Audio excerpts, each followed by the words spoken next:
Assalamualaikum warahmatullahi wabarakatuh. Berjumpa cikgu lagi hari ini untuk soalan yang keempat.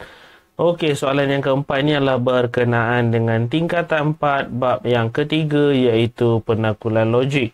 Okey, so bab ini juga antara bab yang cikgu gemari sebab dia senang nak memperoleh markah sebenarnya, cuma kenalah menghafal sedikit. Okey, so kita tengok soalan kamu yang pertama, soalan 4A. So dia suruh kamu tentukan sama ada pernyataan yang diberi ini adalah benar ataupun palsu. Okey. So kita tengok apa yang telah dihidangkan kepada kamu ni sebenarnya. Dia kata sebahagian segi empat sama adalah segi empat tepat. Okey. So kalaulah cikgu lukis segi empat sama. Okey. Walaupun tak berapa petak sangat, tapi ketahuilah bahawa ini adalah segi empat sama. Okey. Dan juga ini adalah segi empat tepat. So dia seharusnya dua sisi sama panjang lah. Okey, segi empat tepat.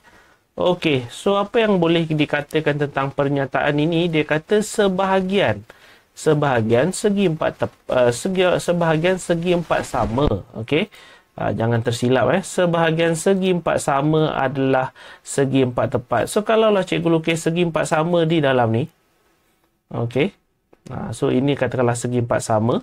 Okey. So, adakah perkataan sebahagian ini sebenarnya sebahagian ataupun semua?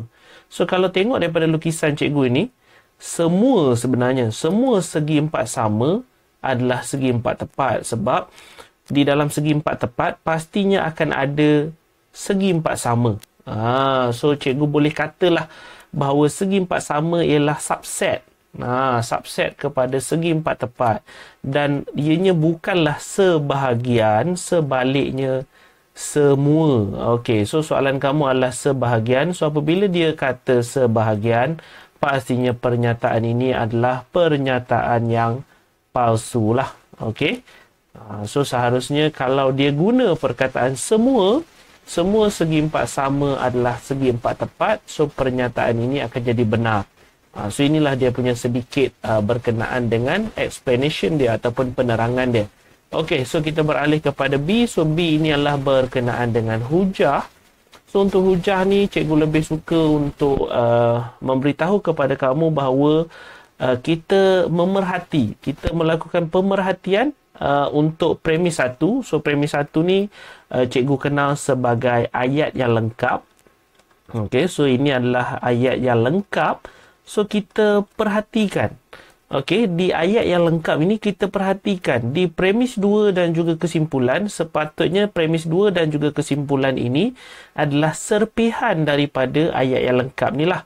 Okey, so kita tengok apa yang sebenarnya yang telah dikeluarkan, serpihan mana yang dah dikeluarkan daripada ayat lengkap, dan yang mana yang belum dikeluarkan. Yang belum dikeluarkan itulah yang akan kita jadikan sebagai jawapan. So harap boleh faham So itulah adalah cara cikgu menghafal lah.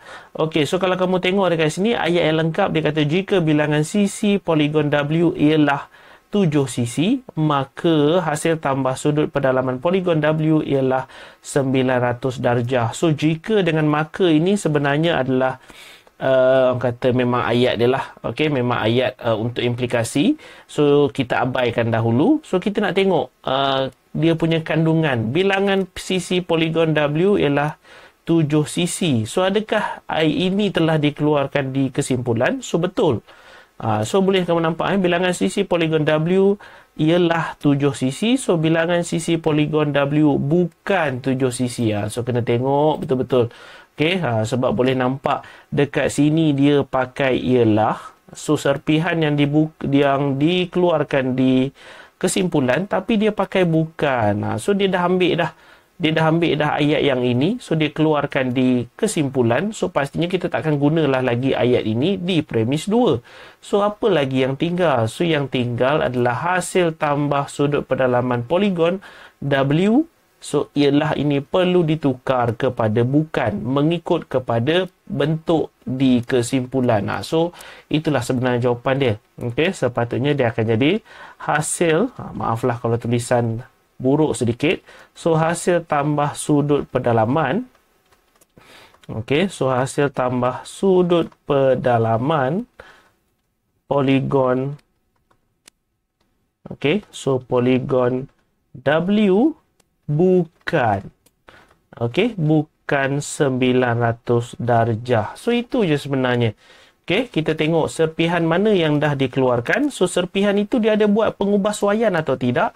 So serpihan ini dibuat pengubahsuaian, asalnya ialah menjadi bukan. So serpihan yang ditinggalkan, so itulah yang kita akan keluarkan sebagai jawapan. Dan jangan lupa untuk kita mengubah juga daripada perkataan ialah menjadi bukan. So itu je sebenarnya dia punya cara. Senang je, mudah je. Okey, so itu adalah jawapan untuk B, dan yang terakhir adalah untuk C. So untuk C ini adalah berkenaan songsangan dan juga kontrapositif. So kamu ada satu table ni. Table ni kita boleh dapat daripada buku teks muka surat 66 lah. Okey, daripada buku teks muka surat 66. So, hafallah macam mana kamu nak hafal. So, cikgu ada cara cikgu menghafal sendiri, iaitu PASK.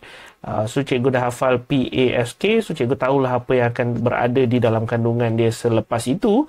So, soalan kamu songsangan. So, yang pertama dia nak songsangan. So, bila songsangan dia akan ada penafian. Okey, begitu juga dengan kontrapositif dia ada penafian. So, bolehlah cikgu cakap pernyataan adalah pernyataan, kemudian akas adalah terbalik daripada pernyataan, manakala songsangan adalah penafian kepada pernyataan dan kontrapositif adalah akas kepada songsangan. So dia macam itulah. Okey, so kalau ikutkan kamu kena tentukan P dan juga Q. So dekat sini inilah kamu punya P. So, yang belakang ini adalah kamu punya Q lah. Sebab untuk mengenal pasti ataupun nak menggunakan rumus ni, kena tahulah mana satu P, mana satu Q. Sebab dalam rumus, dia hanya bagi P dan Q. So, dekat sini, songsangan kamu akan jadi macam ni. So, songsangan cikgu akan tulis kat sini lah. Songsangan dia akan jadi jika, okay, so jika M, okey, lebih besar dan sama 8, okey, maka M tolak 1 lebih besar dan sama 7. Okey, so cikgu tulis dahulu jawapan, kemudian cikgu akan explain kenapa dia jadi asalnya lebih kecil menjadi lebih besar dan sama. Okey, so kita nak buat kontrapositif. Kontrapositif adalah akas kepada songsangan lah. So jika M, okey, tolak 1 lebih besar dan sama 7, maka M lebih besar dan sama 8. Okey, so cikgu explainkan kenapa daripada asalnya lebih kecil. Okey, asalnya lebih kecil dekat sini, simbol kamu adalah simbol lebih kecil. So bila kita membuat penafian, dia akan menjadi lebih besar dan sama. Okey, M kamu dia lebih kecil daripada 8. So, M kamu di sini adalah nilai, katakanlah cikgu start daripada nilai 5. So, 5, 6, 7. So, 8 kamu tak boleh termasuk lah. Okay? Sebab dia kata lebih kecil daripada 8. So, bermaksud 5, 6, 7 sahaja. Limit setakat nombor 7. Okay. So, kalau cikgu ubah simbol daripada simbol lebih kecil menjadi simbol lebih besar. Okay? So, lebih besar daripada 8 lah sepatutnya. Okay, kita nak guna simbol lebih besar sahaja. Kita tak nak guna simbol lebih besar dan sama. So, dekat sini, M kamu dah menjadi 9, 10, 11. Kamu nampak tak bahawa kamu dah tertinggal angka 8. So, yang ni dah memang tak boleh ada nombor 8. So, yang ni nombor 8 juga hilang. So, ke mana sebenarnya nombor 8 kamu? So, sebab itulah bila lebih kecil, bila kita membuat penafian, dia akan jadi lebih besar dan sama. Barulah dia boleh muncul angka 8 itu di tengah-tengah ni sebenarnya. Okay? So, dia bolehlah muncul angka 8 dekat sini.